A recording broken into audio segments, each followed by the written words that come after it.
My name is Katie Martinez. I live here in Phoenix, Arizona, where I work as a nurse at the county hospital. What I'm about to tell you sounds crazy. I know it does, but I need to share this because Jesus told me to. 3 people have asked me this week alone, Katie, what happened to you? Because, honestly, I'm different now. My co-workers see it, my family sees it, even my neighbours ask why I seem so, I don't know how to put it, more alive? It all started on October 15th last year. I was doing something I'd never really done before, a real fast, not just skipping lunch. I'm talking about no food for 6 whole days, just water. I know what you're thinking. That sounds extreme. It felt extreme too. But I felt this pull, like God was asking me to do this. So I did. Day 6 was rough. I'm not going to lie. I was tired. A little shaky, but there was this weird peace I'd never felt before. Like my prayers were, I don't know, sharper, more focused. I was driving to my mum's house that morning around 6 a.m. The roads were empty, just how I like them. I had worship music playing softly, and I was praying about my brother Josh. He's been struggling with addiction for years, and nothing we tried was working. Then everything went black. A guy in a pickup truck, completely wasted at 6 in the morning, ran a red light going about 50 miles per hour. Hit me right on the driver's side. The doctors later told me my heart stopped for exactly 17 minutes and 23 seconds. But here's the thing, those 17 minutes felt like hours, and what I experienced, I'm still trying to process it. 1 second I was in my crushed Honda and the next second I was floating above it. I could see everything. The paramedics working on my body, the drunk guy sitting on the curb crying, even Mrs. Henderson from down the street who'd come out in her robe to see what happened. But I wasn't scared. That's the weird part. I felt more peaceful than I'd ever felt in my entire life. Then I started moving upward. There was this tunnel, but it wasn't dark. It was made of light. Living light. I know that sounds crazy, but that's the only way I can describe it. The light had personality. It was warm and welcoming and loving. When I came out of the tunnel, I was somewhere else entirely. I can't even begin to describe what I saw. Colours that don't exist here on Earth. Music that seemed to come from everywhere at once, and this light that was brighter than the sun but didn't hurt to look at. But what caught my attention wasn't the beauty. It was these golden threads of light stretching from Earth up to where I was, thousands of them, maybe millions. That's when I heard his voice. Katie. I knew immediately it was Jesus, I just knew. His voice went through my whole body, if I even had a body at that point. I felt completely known and completely loved at the same time. I brought you here to show you something your eyes have never seen. Then he appeared in front of me. I've seen pictures of Jesus my whole life. Paintings, movies, stained glass windows. None of them came close. His presence was overwhelming. Pure love and power radiating from him in waves. His eyes, they held such depth. I felt like he could see every moment of my life, every thought I'd ever had. And he loved me anyway. Watch, he said. Then Jesus pointed to those golden threads I kept staring at. You see those? He asked. I nodded. I couldn't stop looking at them. Those are people fasting and praying right now. My mouth dropped open. Each thread was someone down on earth who had given up food to seek God. The bright ones, the really brilliant threads, those were people who weren't just going through the motions. They really meant it. Their hearts were pure. I watched one thread near me pulse brighter and brighter. Jesus smiled.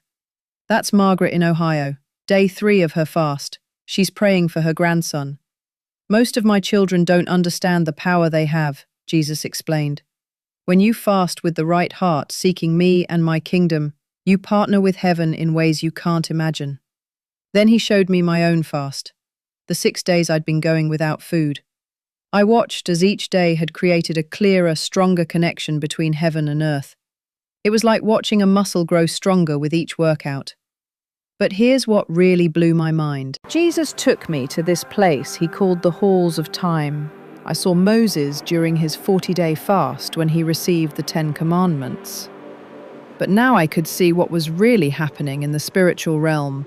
His fasting had literally created space for God's glory to show up in a way that let him receive those commandments. I saw Daniel during his fasts and how his fasting pushed back dark spiritual forces over entire regions.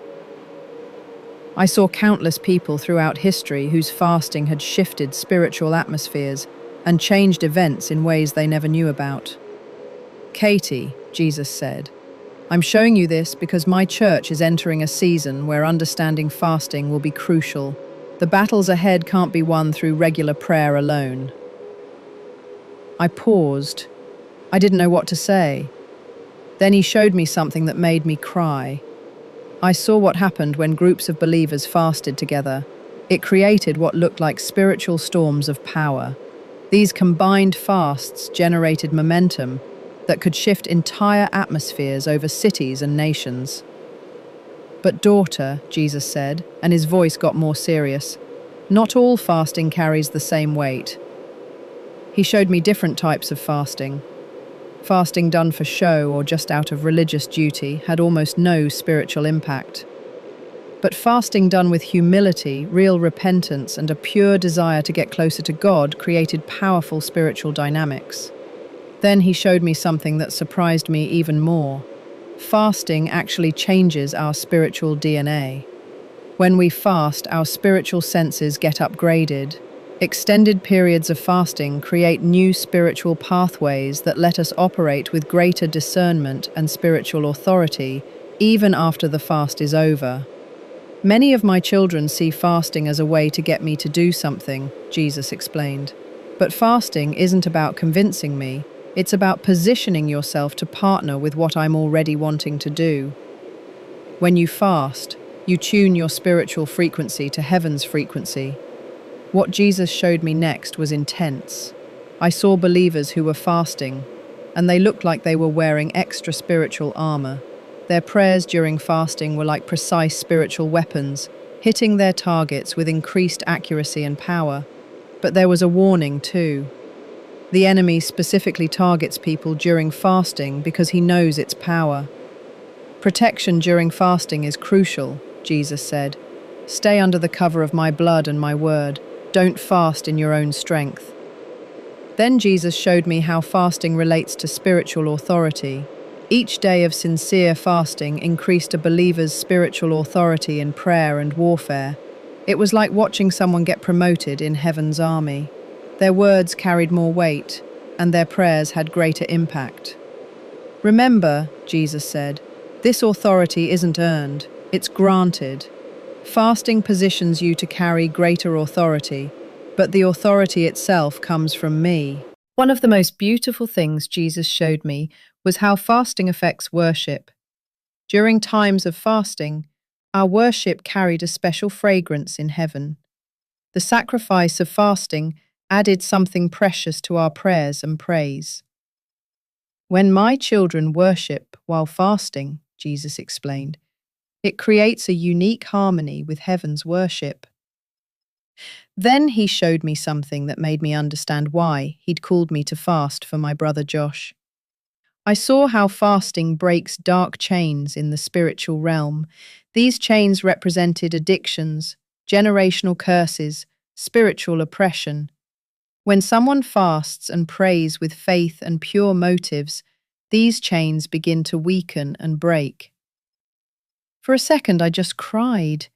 I realized God had been preparing me to fight for my brother in a way I never knew was possible.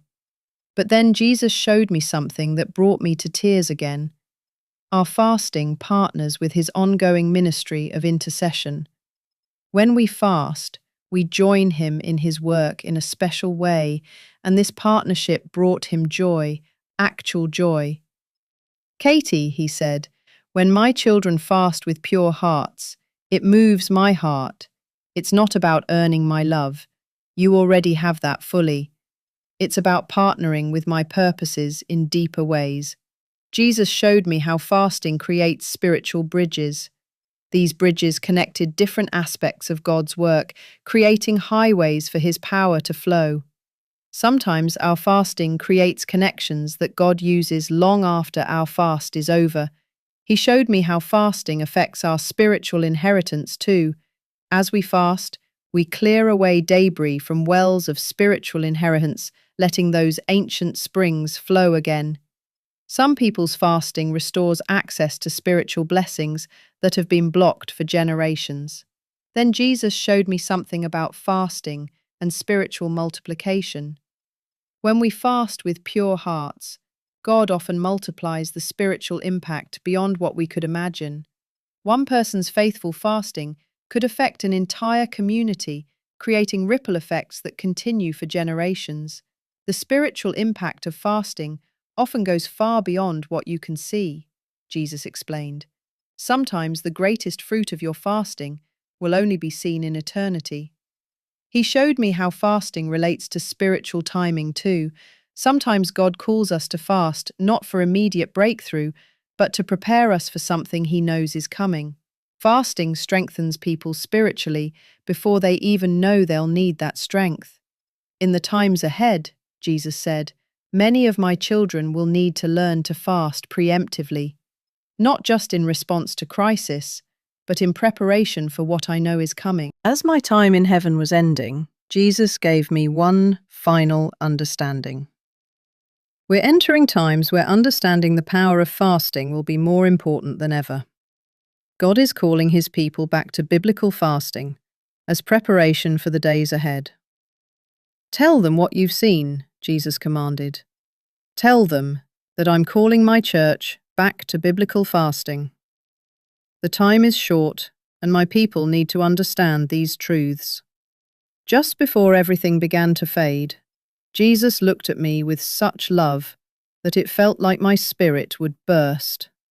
Remember, He said, the power isn't in the fasting itself, the power is in me. Fasting positions you to partner with what I'm already wanting to do. The next thing I knew, I was back in my body in the hospital. The medical staff couldn't believe what they were seeing.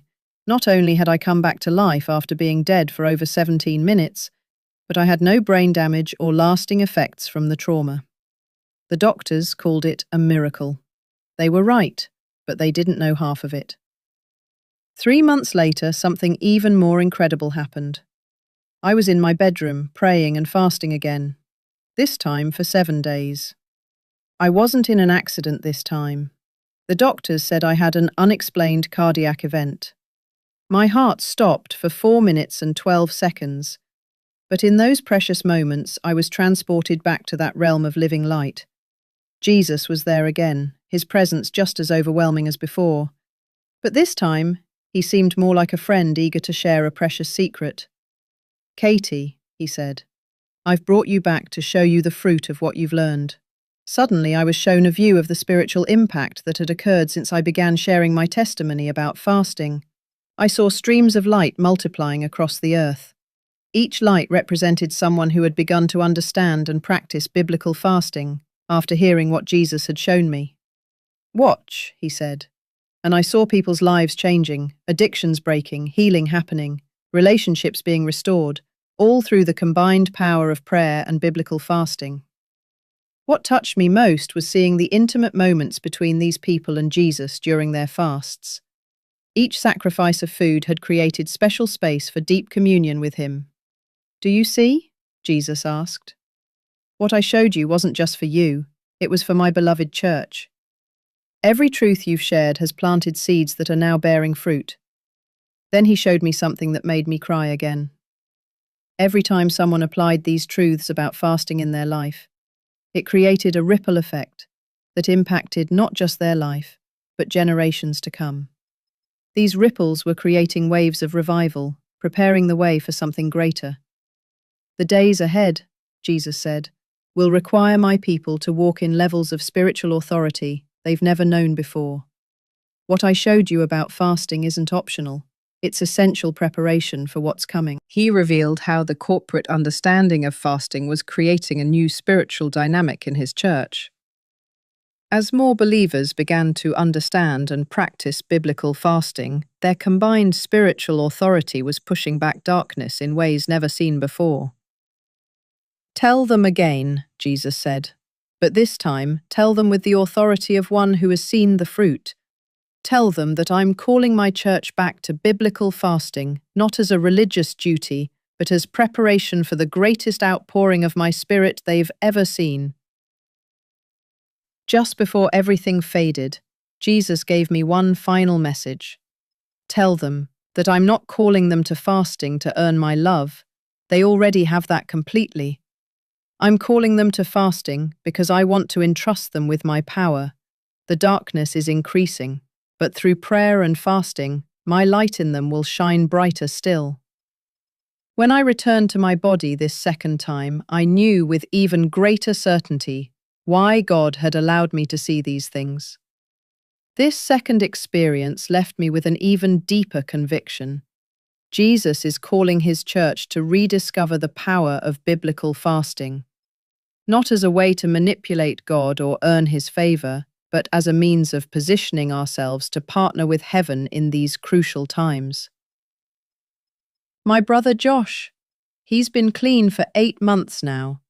The breakthrough came during my third extended fast after these experiences. Coincidence? I don't think so. The question isn't whether Jesus is calling us to fasting. He clearly is. The question is, how will we respond?